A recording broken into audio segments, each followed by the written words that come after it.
Ms. Becerra, the EU extending maternity leave is now off the table. What is the impact?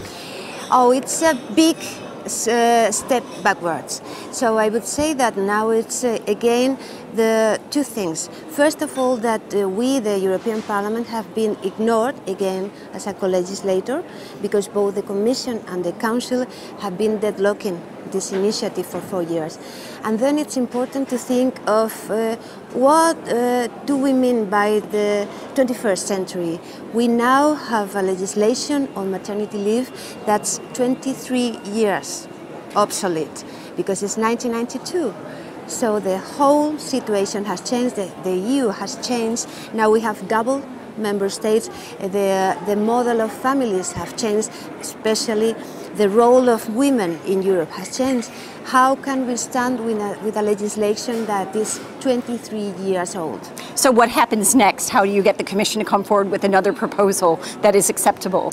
Well, we are going to try and get this opportunity to have a common approach to the maternity leave with all the demands that come from society. So now the promise or the compromise coming from the Commission is to come up with a fresh start, with a new proposal, and we are trying to have their commitment to have from the very beginning the European Parliament as a working group on this specific issue and have a common definition of this proposal. This way we will try to work together until we can approve that and then go ahead again to the Council. And the main opportunity for this new proposal is that now we can face not only to have a good coverage to working women across the pregnancy and also when they give birth, which is something different. This is not a maternity leave, this is covering and giving the rights to women who are working. And then we also want to improve the concept of parental leave, because once the child has come, whatever the family is, whatever the origin is, there is a right to take care of it. And the right is for both parents. It can be a mother and father, two fathers, two mothers, whatever. And this newcomer can come from a birth, from a mother, working mother giving birth or not.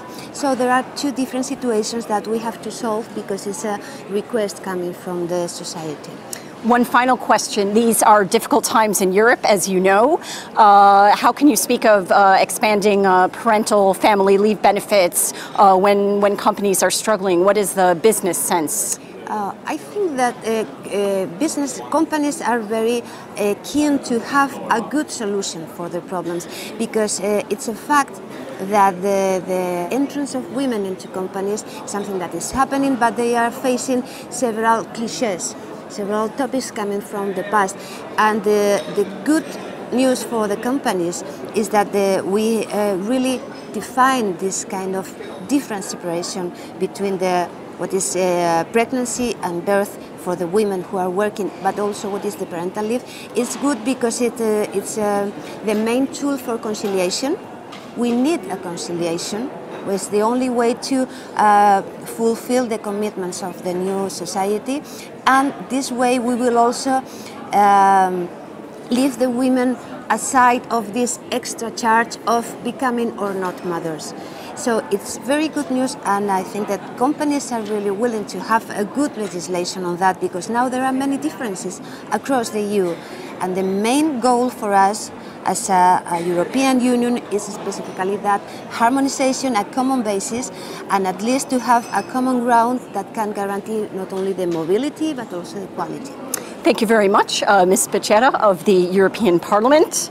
Thank you. Reporting from Brussels, I'm Renee Cordes with The Deal.